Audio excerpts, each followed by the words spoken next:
V odnosih se pogosto zgodi, da ne reagiramo razumno, mirno in odraslo, ampak drugače, kot bi si želeli. Hitro se užalimo, zapremo vase, pobegnemo, napademo ali molčimo. In potem v glavi ostane tisti znani stavek: zakaj sem tako reagiral, saj to sploh nisem jaz. V resnici v takih trenutkih pogosto življenja ne vodi odrasel del nas, ampak notranji otrok. Del, ki se je nekoč naučil, kako preživeti, ko ni bilo dovolj varnosti, pozornosti ali razumevanja. Ta del danes še vedno reagira, kot da je v nevarnosti, čeprav nevarnosti v resnici ni več.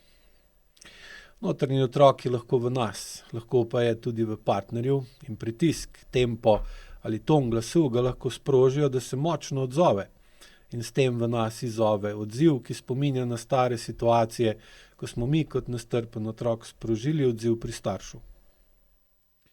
Ko pride do napetosti v odnosu, ko zmanjka moči, ko prevlada rutina, prepir ali razočaranje, se star odziv hitro vključi in to se vedno zgodi tudi v telesu.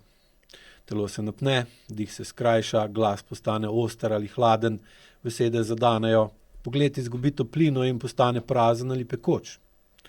Partner to začuti in se začne braniti ali pa nas napade. Tako se oddaljita, čeprav si v resnici oba želita bližine. Uspešen odnos ne pomeni, da se nikoli ne skregamo, pomeni pa, da znamo opaziti, kaj govori, kdaj govori in na kakšen način govori ranjen del v nas in da takrat ne uničimo odnosa s tem. Če znamo notranjemu otroku pomagati, da odraste, lahko tudi težke stvari povemo brez kričanja, žaljenja ali umika in tako dosežemo, da se to, kar je bilo videti nerešljivo, začne premikati v pravo smer. Težava pogosto ni v tem, da bi bila sprememba nemogoča, težava pa je v strahu pred njo. Notranji otrok se končno boji in kronično boji, da bo izgubil ljubezen, varnost ali nadzor, ker se je nekoč že naučil, da je to mogoče.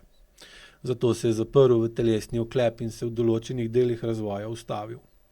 V odnosih, kjer ta del vodi, pretiravamo, nadzorujemo, se žrtvujemo ali se zapremo. In ker to ne prinese resnične varnosti, se v nas začne nabirati jeza, zamera in utrujenost.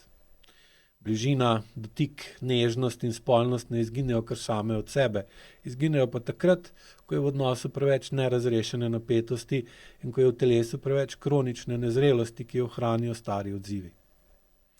Na dvournem spletnem predavanju boste dobili jasen zemljevid, zakaj pogosto reagirate drugače, kot bi si želeli. Zakaj se vedno znova zapletate v iste težave?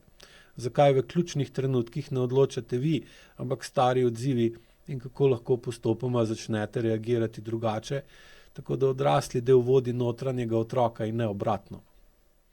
Vaja, ki jo bom na predavanju vodil, vam bo pokazala, kje ste nezreli in kje ste morda preveč odrasli in zato pritegnete k sebi osebe z močno ranjenim notranjim otrokom. Vabljeni.